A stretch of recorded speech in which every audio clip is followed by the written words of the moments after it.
A journal entry from 1954. Parkway streetlights reflected in the dark water as they curved around Jamaica Bay as far as my eyes could see. We were returning home to Long Island after a Sicilian family dinner at my grandparents' apartment in Red Hook, Brooklyn. Those few magical moments inspired me then and there to have a life worth retelling. I fell in love with painting that first moment I smelled the oils from my mother's paint box as it laid open before me. I was 14. An entry from my journal from my trip to Europe, July 3rd, 1958. Leaving Pier 54, New York City, Queen Frederica. Weather, nice, warm. It was fun yet sad to see the girls and Mom, Dad, Chuck, and Carolyn wave goodbye. After waving goodbye, we went inside and were astonished to see the enormous buffet. Suckling pig, turkey, ham, and salads whose names I don't know.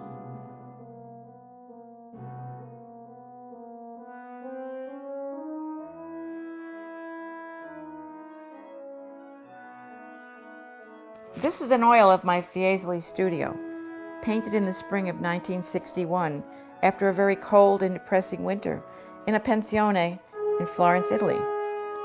After finishing the painting, I walked out onto the stone-walled street and felt as if I was in another world. It was one of the most glorious days of my life. Tony Cox and I began a bizarre relationship after meeting at a friend's loft at the corner of Front and Fulton Streets in the fall of '61. We left everything and everyone camping out across the United States in a car that I later found out was stolen. Without financial means to support ourselves, we returned to New York. Tony asked my father for his permission to marry me, and although Dad said yes, I thought better of it and stopped seeing him shortly thereafter. He traveled to Japan to meet Yoko a few months later. Albert Goldman's brief mention of me in his Lives of John Lennon minimalized my relation to Tony and the effect it had on his traveling to Japan to meet Yoko. I refused to meet Goldman and was interviewed by his ghostwriter instead. Jane is an oil painting copied from a friend's slide, taken while he was working in the Peace Corps in Africa. It won first prize in the Paris Museum's painting show. Eddie Samuels was a fellow art student at the Boston Museum School. We were married a few months after we met and moved into an apartment in Jamaica Plain. An entry in my journal, May 15, 1963. I finished the painting of our bedroom this morning. It's not wholly satisfying, to say the least, for the light does not absorb the room yet, and perhaps it's too old-fashioned.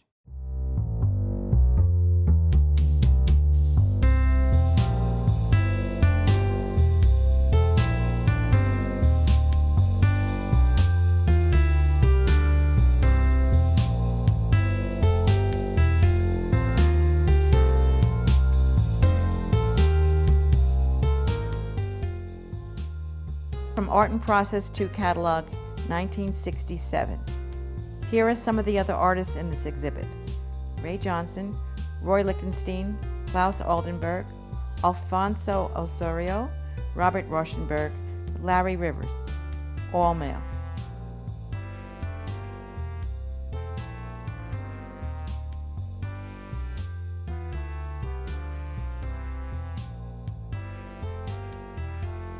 The reason I started this is because I was given some rejected pieces of plastic from a place that sold plexiglass by the pound a few blocks away from me in Red Hook, and I just fell in love with the colors because they were off. After completing the sketch, I started cutting out the pieces and laying them out according to the schematic precisely, except for a couple of tiny pieces that I couldn't cut. I think it made me want to do a sky water piece, and then the whole idea of yin yang.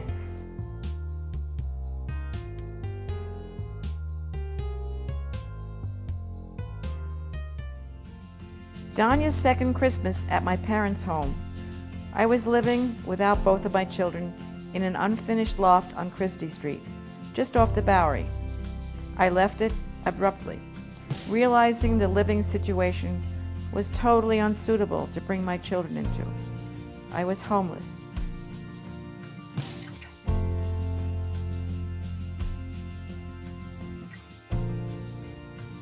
Some of the other artists in the first all-female museum art show in 1972, Elaine de Kooning, Lee Bonteque, Alice Neal, Miriam Shapiro, Judy Chicago, Linda Benglis, Louise Nevelson, Lee Krasner, and Louise Bourgeois, all women who later became very famous. Artist Linda Vi Vona came face to face with her past the other day. It stared back at her. She drove to the spot on which her once charming red brick house stood on Columbia Street. All that remained were a pair of weird eyes painted by an artist friend on the neighboring brick wall.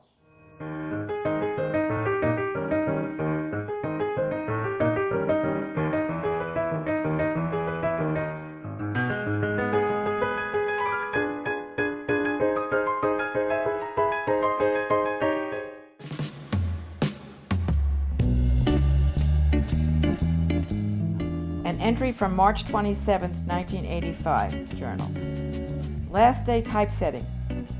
Wish I could say so for the paper queen. It's so slow. No way except to cut the pieces. Lay them down, one by one. She's beautiful, however. It will be worth the effort.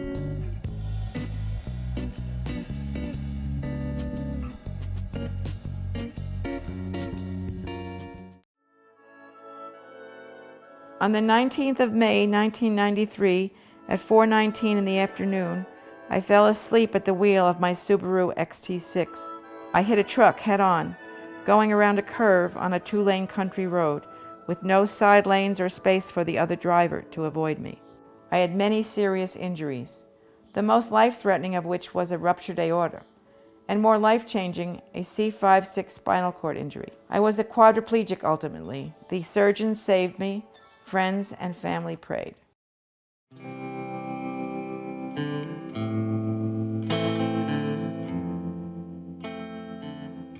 Our family went on a summer's-long car trip from coast to coast in 1953, making a month-long stop at Grandpa Nick's in Sunny Slope, Arizona. I may best describe my emotions at the time as one of excitement and rapture at the landscape, and then total disbelief as we passed Navajo women selling pottery from the small wood sheds along the road. I knew I would return someday.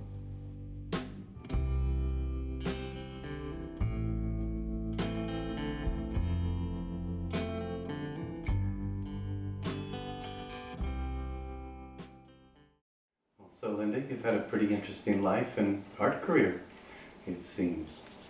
Yes, it's been very interesting, but very painful at the same time. It's kind of up and down all the time. And the children have helped me maintain some kind of equilibrium, but art has been the main factor throughout my life and keeps me getting up in the morning. Well, I really think it's important that your story gets told, Linda. Oh, thank you. After all this, I feel like I'm qualified to teach and be what the pinnacle of what I think many sages said, is the teacher is the most important thing of all. Didn't have any rain for a long time. I kept staring at a blank canvas, and then I just said, oh, I'm going to just splash blue paint on it with a sprayer. Maybe we'll get some rain. And then I had these kimono pieces here, and I said, oh, they look like my irises, which were growing in the yard. I just glued them randomly around, bits and pieces. And then I created the iris after that effect. And I had this digital piece here from 1998 that no one would show at the time because no one would consider digital work serious art. So it just happened to go with the painting that I had started putting the background in, and the color was exactly the same. It wasn't planned. So all these things are sort of stream of consciousness. There's little things that just excite you because it keeps you on this train of going, and you really don't know what's going to happen exactly. And then there are lots of shadows on the walls and branches and flowers and butterflies and any kind of shadows. I love shadows too. And that was the whole piece. Took me quite a while to do it, though. Lots of layers. Time and mood and space. As above, so below.